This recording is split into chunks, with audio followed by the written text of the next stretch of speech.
I cannot believe I spent an entire month in this country. Welcome everybody to Ecuador. I started my trip in the city of Quito for really just a quick overnight before heading off into the Amazon.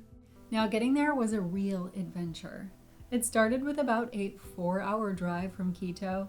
Then I boarded a small bush plane that flew me about an hour deep into the Amazon. I landed on a dirt runway, which was next to a small indigenous village, and then I actually boarded a boat and headed upriver about 25 minutes to where the lodge was.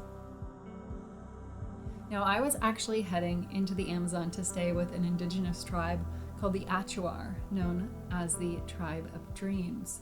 They have an eco lodge, one of the only indigenous owned and operated eco lodges in the Amazon, and it's called Kapawi Lodge. Now, Ecuador has some of the most pristine and protected parts of the Amazon of any country that shares this massive rainforest. Now, this is in part because the indigenous cultures here in Ecuador, they've actually fought against the oil and gas industry for decades to keep them out of their homelands, which in turn has also kept loggers and other resource developers out of their forest. And this is very different than a lot of the other places in the Amazon that you might experience.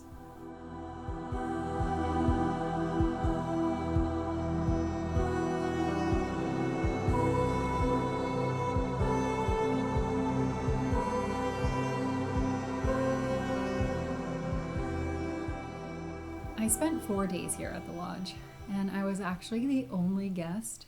Some of my favorite parts were just the immersion into the Amazon, the animals, the birds, the insects, the leafcutter ants, which I found so fascinating to watch. They almost would completely blanket the forest floor with their army of ants. And it was really cool to be able to see them in the wild and not just on National Geographic. Now, every day there I spent with Diego, who was a member of the Achuar, and he was my guide for the duration of my stay. He had so much ancestral knowledge of the forest. It was absolutely unbelievable experience to be able to learn about the flora and fauna and the medicinal plants from him, someone that had been learning about these from generations past. I got to experience the rainforest in a bunch of different ways, from walking through it on a medicinal plant journey. I marveled at birds and enjoying the sounds of nature. I really got to experience this section of the Amazon. He took me out on some forest walks where I learned about a lot of the local trees and plants and medicines that come from the Amazon. I got to go out on kayaks in the Amazon River and the tributaries that the lodge sits on. We got up early to go see parrots eating clay, dolphins as well in the river, and I even went out on a night hike where I got to see lots of creepy crawly things that you probably wouldn't want to know that live out there, like spiders, frogs, and snakes. I even ate some local delicacies like palm grubs and piranhas. Just one bite or 2 bites? Any bite. Any bite. Con cabeza y todo. Sí. It's crunchy. All of it in one bite. Sí. Really? After leaving the Amazon, I actually headed back to Quito, which was basically my base of operations. I spent one night there and left super early in the morning again to head up to northern Ecuador to a place called Mashpi Lodge. Now, this sits in another type of rainforest. It's actually in a cloud forest in an area called Mindo. It's known to have super high concentrations of birds and wildlife, and I was really excited to stay here. It's not only one of National Geographic's unique lodges of the world, but it's built completely with the purpose of immersing you into the cloud forest. Every day you get to partake in a few guided activities with a local guide, and one of the first things that I got to do was ride the skybike. One of the really unique things here at Mashpi is getting to experience the cloud forest from literally up in the cloud forest. Right now I'm on one of the sky bikes here, which takes you about 200 feet above the forest here. It's raining right now, but we're in a cloud forest, so who cares? This is basically a bike on a cable system that goes over the forest. There's also an aerial tram called the Dragonfly, which spans 1.5 miles across the jungle. And this was a really unique way to see the forest and so many of the waterfalls and birds from above. There are also a ton of waterfalls on property, and one thing that I loved was the butterfly garden, where we not only got to be surrounded by hundreds of butterflies and see the entire process of metamorphosis, but we got to feed the toucans and see lots of birds coming out to enjoy our photography as well.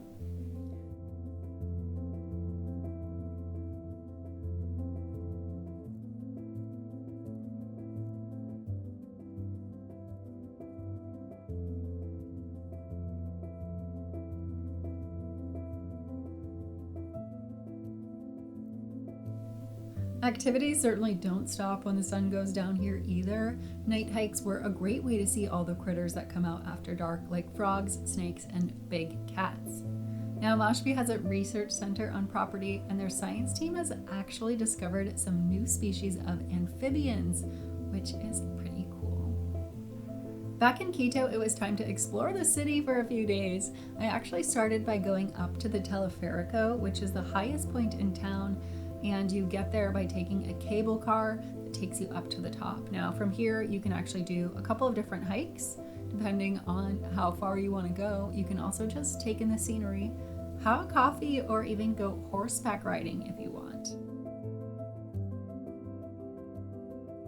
Old Town Quito is a UNESCO World Heritage Protected Area, and there are a ton of old churches that you can explore, like the Basilica de San Francisco and numerous others.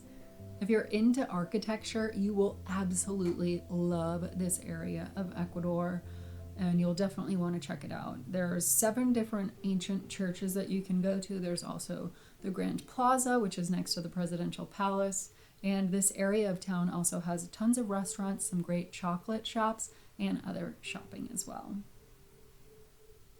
One more thing I had to do in Ecuador was visit the equator. Now, the actual equator monument is about 40 minutes north of downtown. It's called Mitad del Mundo, which means center of the world. And it's here that you can walk the equatorial line, visit a museum, and shop at several gift shops. Funnily enough, the monument at Mitad del Mundo is actually not on the real equator. It's a few feet off. So I recommend that everyone go to the Museo de Sitio Intinan. It's just a short walk from the Mitad del Mundo, and here at this area they have exhibits about the indigenous community and a lot of fun science experiments that only work on the equator at 0, 0. So at this point in my trip, I was about 2 weeks in, but I still had so much more to explore in the country, and I must say that this country is so big and has so many amazing things. It was really hard to choose which activities to do and which not to do. Hiking was high on my list, so I headed down to the highlands to stay at a hacienda for the next week or so. Now, this area is home to the Avenue of the Volcanoes, where Cotopaxi National Park is, as well as a ton of volcanoes and mountains to hike. There's some great wildlife here as well, but I hired a guide and I spent a few days hiking some of the volcanoes in and around Cotopaxi National Park and got ready to hike Cotopaxi, which is the second tallest mountain in Ecuador and one of the highest active volcanoes in the world. At the end of 2022, it also erupted, so I just missed that happening, thank goodness. Now, I needed a few days to rest after hiking Cotopaxi, so I actually spent a couple days at my hacienda just enjoying the animals, going horseback riding with one of the local Chagra, aka Ecuadorian cowboys, and just enjoying some of the beauty of this area. Then I was off to another mountain area called Chimborazo. Chimborazo is the highest mountain in Ecuador. The weather was definitely not on my side here, but I did really enjoy seeing the vicuña, which is a relative of the llama roaming around the mountains. I gave it a go climbing Chimborazo too, but the weather was really bad. We are more than halfway up to high camp right now, and as you can see, there's just absolutely no contrast out here at all. My teammates there And behind me down there, probably about 45 minutes left of the hike here for the day. We had a lot of fog, and it had actually been snowing for several days near the summit, so we had to call it quits at our base camp because the avalanche danger was too high for us to make the summit. I did get to sleep at this really cool mountain high camp though, which reminded me a lot of a James Bond movie, and I had some surprisingly delicious food for being at 17,300 feet. Welcome to high camp.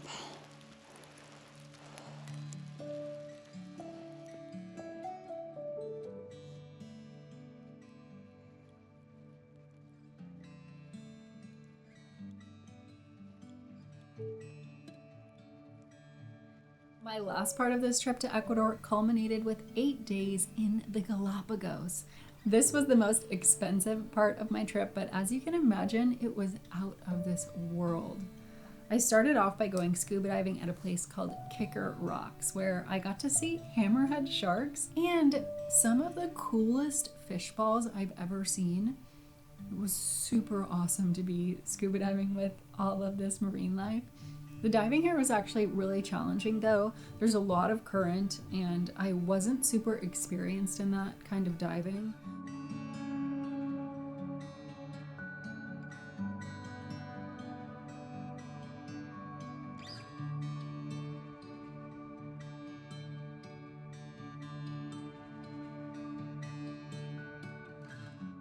I spent the majority of my time in the islands on a tourist cruise, which took me circumnavigating some of the southeastern islands for 5 days.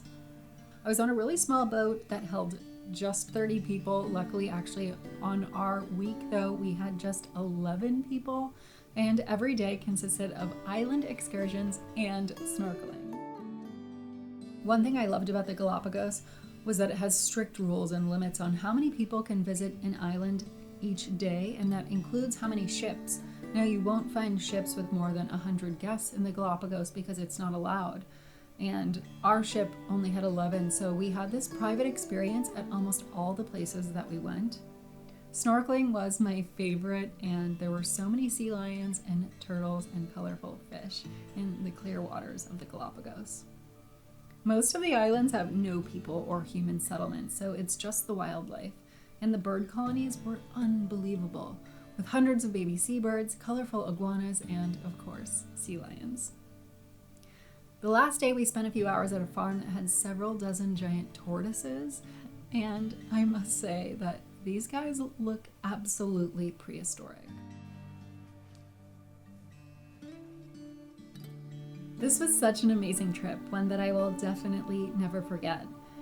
I may have been there for an entire month, but the time just flew by, and there's still, looking back, so many places that I would have loved to explore but didn't have time for. If you want to see more about any of these experiences, there are full-length videos on all of the separate trips I took while in Ecuador, and I would really appreciate it if you watch them all. I'll see you guys all in the next video. Don't forget to subscribe and drop a comment down below.